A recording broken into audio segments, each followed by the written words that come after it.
ആദ്യം ഞാൻ N P ചെക്കുട്ടിയിലേക്കാണ് പോകുന്നത്. ശ്രീ എൻ പി ചെക്കുട്ടി, ഈ പുസ്തകവുമായി ബന്ധപ്പെട്ട 180 പേജുകളാണ് പുറത്തു വന്നിരിക്കുന്നത്. ഇതിൽ യഥാർത്ഥത്തിൽ പെട്ടിരിക്കുന്നത് EP ആണോ, പാർട്ടിയാണോ, അതോ DC ആണോ? ഇതിൽ ഏറ്റവും വലിയ ഒരു ഡാമേജ് വന്നിരിക്കുന്നത് DC ബുക്സിനാണ്. കാരണം DC കിഴക്കേമുറിയുടെ കാലം മുതൽ കേരളത്തിലെ ഏറ്റവും അറിയപ്പെടുന്ന വിശ്വാസ്യതയുള്ള ഒരു പ്രസിദ്ധീകരണം എന്ന സ്ഥാപനം എന്ന നിലയിലാണ് DC ബുക്സ് അറിയപ്പെട്ടിരുന്നത്. അപ്പോൾ അവരെ സംബന്ധിച്ചിടത്തോളം ഇങ്ങനെയൊരു പുസ്തക വിവാദം ഉണ്ടാവുക, അവർ പ്രസിദ്ധീകരിക്കുന്ന ഒരു പുസ്തകം എഡിറ്റോറിയലായിട്ടുള്ള പ്രോപ്പറായിട്ടുള്ള കൺസൾട്ടേഷൻ ഇല്ലാതെ നടന്നു എന്നുള്ളത് വളരെ വ്യക്തമാണ്. രണ്ടാമത്തെ കാര്യം, എഴുത്തുകാരൻ പറയുന്നു ഞാൻ എഴുതിയിട്ടില്ല, ഞാൻ കരാറ് കൊടുത്തിട്ടില്ല എന്ന്. അത്തരം കാര്യങ്ങളിൽ ഒരു വിശദീകരണത്തിന് പോവാതെ ഇത് സാങ്കേതികമായ കാരണങ്ങളാൽ പ്രസാധനം നീട്ടിവെക്കുകയാണ് പ്രസാധകർ ചെയ്യുന്നത്. അപ്പോൾ അതുകൊണ്ടൊക്കെ തന്നെ ഏറ്റവും വലിയ ഡാമേജ് കേരളത്തിലെ പ്രസാധന രംഗത്ത് ഏറ്റവും പ്രധാനപ്പെട്ട സ്ഥാപനത്തിന് വലിയ ഡാമേജ് ഉണ്ടായെന്നുള്ള കാര്യം തർക്കമില്ല. പക്ഷേ EP ജയരാജനെ സംബന്ധിച്ചിടത്തോളം അദ്ദേഹം ഒരു രാഷ്ട്രീയ നേതാവാണ്. രാഷ്ട്രീയ നേതാവ് എന്ന നിലയിൽ അദ്ദേഹം നിലപാടുകൾ മാറ്റാനും മറിക്കാനുള്ള സാധ്യതകളുണ്ട്. പക്ഷേ എന്തിനു വേണ്ടിയിട്ടാണ് ഈ തെരഞ്ഞെടുപ്പ് ദിവസം തന്നെ ഇങ്ങനെയൊരു പുസ്തകം പ്രസാധനം ചെയ്ത കാര്യം നേരത്തെ തീരുമാനിച്ചത്? അത് എന്തുകൊണ്ട് ജയരാജനോട്ട് വേണ്ട വിധം കൺസൾട്ട് ചെയ്തില്ല? തുടങ്ങി നിരവധി പ്രശ്നങ്ങൾ ഇതിനകത്തുണ്ട്. ഒരു സാധ്യത ചോദിക്കുകയാണ്. ഒരു സൂചന സ്വാഭാവികമായും EP-ക്ക് നൽകിയിട്ടുണ്ടാകില്ലേ? അതൊന്ന്.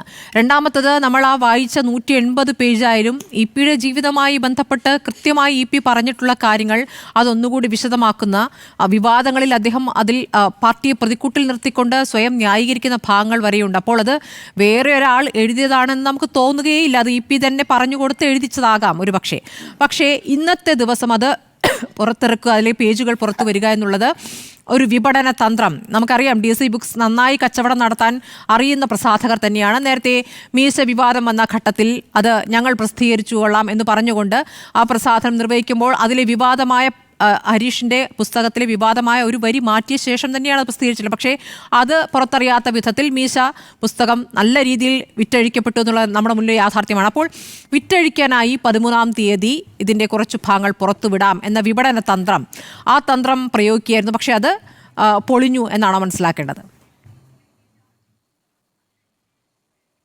അല്ല, അതങ്ങനെ പൊളിയാൻ പറ്റില്ലല്ലോ.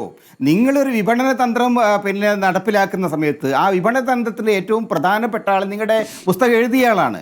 പുസ്തകം എഴുതിയ ആളുടെ അനുമതിയില്ലാതെ പുസ്തകത്തിൻ്റെ ഭാഗങ്ങൾ പ്രസിദ്ധീകരിക്കുക എന്നുള്ളത് ശരിയല്ല.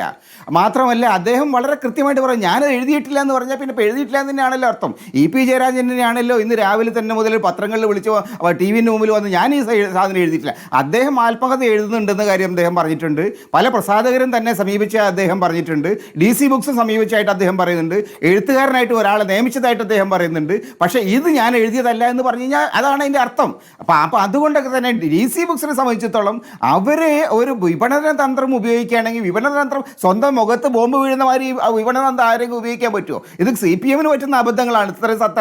ഈ കണ്ണൂർ വടകരയിൽ ഈ മറ്റേ ഒരു ഫേസ്ബുക്ക് പോസ്റ്റ് ഉണ്ടാക്കിയിരുന്നു, മറ്റേ ഈ കാഫിർ വിവാദമായിട്ട്. അത് അവരുടെ മുഖത്ത് തന്നെ അടിച്ചു. ഏതാണ്ട് ആ തരത്തിൽ കാഫിർ വിവാദം CPM-നെ എങ്ങനെ വായിച്ചോ അതേ തരത്തിലാണ് ഈ പുസ്തക വിവാദം യഥാർത്ഥത്തിൽ DC ബുക്സിനെ ജീവിതകാലം മുഴുക്കി അവർക്ക് ഈ നാണക്കേട്ടിന് പുറത്തു വരാൻ കഴിയില്ല. അപ്പം അതുകൊണ്ട് വിപണന തന്ത്രമാണെങ്കിൽ ലോകത്ത് ഇന്ന് വരെ ഒരു സ്ഥാപനം ഇങ്ങനെ ഒരു വിപണന ഒപ്പുവെച്ചിട്ടുണ്ടെങ്കിൽ അത് പുറത്തുവിട്ടാൽ മതി അല്ലേ?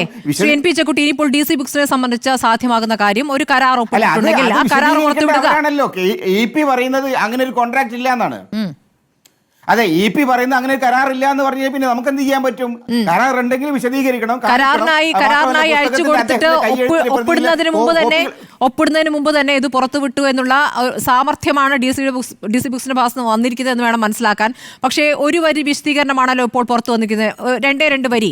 കട്ടൻ ചായയും പരിപ്പുവടയും എന്ന പുസ്തകത്തിന്റെ പ്രസാധനം നിർമ്മിതിയിലുള്ള സാങ്കേതിക പ്രശ്നം മൂലം കുറച്ചു ദിവസത്തേക്ക് നീട്ടിവെച്ചിരിക്കുന്നു. ഉള്ളടക്കത്തെ സംബന്ധിച്ച കാര്യങ്ങൾ പുസ്തകം പ്രസിദ്ധപ്പെടുത്തുമ്പോൾ വ്യക്തമാകുന്നതാണ്. ഈ വിശദീകരണത്തെ എങ്ങനെ വിലയിരുത്തണം ശ്രീ NP ചെക്കുട്ടി? പണത്തിനോടുള്ള ആർത്തി അപ്പം നമുക്കൊക്കെ ഉണ്ടാവും. പണം കിട്ടണം, പണം ഉണ്ടാക്കണം എന്ന് എല്ലാവർക്കും ആഗ്രഹം ഉണ്ടാവും. പക്ഷേ പണത്തിനോടുള്ള ആർത്തി ഒരു പരിധി കവിഞ്ഞ് പോകുന്ന സമയത്താണ് ഇത്തരത്തിലുള്ള ഇമ്മോറലായിട്ടുള്ള അധാർമികമായിട്ടുള്ള പ്രവർത്തനങ്ങളിലേക്ക് കമേഴ്ഷ്യൽ സ്ഥാപനങ്ങൾ, വ്യാപാര സ്ഥാപനങ്ങൾ ചെന്ന് ചേരുന്നത്. അപ്പോൾ കേരളത്തിലൊരു വലിയ പ്രധാനപ്പെട്ട സ്ഥാപനമായതുകൊണ്ട്, സാംസ്കാരിക സ്ഥാപനമായതുകൊണ്ട്, മാധ്യമ സ്ഥാപനമായതുകൊണ്ട് ജനങ്ങൾ അങ്ങനെ പരസ്യമായിട്ട് വിമർശിക്കില്ല എന്നൊരു തോന്നലാണ് ഇത്തരത്തിലുള്ള പ്രവർത്തനങ്ങൾക്ക് അവർക്ക് പ്രേരണയാവുന്നത്. ഇതൊരു പാഠമാണ്. ഇത് മാധ്യമങ്ങൾക്കൊരു പാഠമാണ്, ഇത് മാധ്യമ സ്ഥാപനങ്ങൾക്കൊരു പാഠമാണ്. കേരളത്തിലെ സാംസ്കാരിക രംഗത്ത് ഈ തരത്തിലുള്ള ഒരു സാംസ്കാരിക ഗുണ്ടായിസം പ്രവർത്തിക്കുന്ന ആളുകൾക്ക് ഒരു പാഠമാവണം. കാരണം ഈ നിലയിലല്ല പുസ്തകങ്ങൾ പ്രസിദ്ധീകരിക്കേണ്ടത്, ഈ നിലയിലല്ല എഴുത്തുകാരുമായിട്ട് ഇടപെടേണ്ടത്. എഴുത്തുകാരുമായിട്ട് മാന്യമായിട്ടുള്ള തരത്തിൽ ഇടപെടണം. അവർ പറയാത്ത സംഗതികൾ അവരുടെ അനുവാദമില്ലാതെ പ്രസിദ്ധീകരിക്കുന്നതും ഒരു കാരണവശാലും മാധ്യമ പ്രവർത്തനത്തിൻ്റെ പുസ്തക പ്രസാധന രീതിയുടെ ഭാഗമേ അല്ല, ഒരിക്കലും അംഗീകരിക്കാൻ കഴിയുന്നതുമല്ല. ശരി.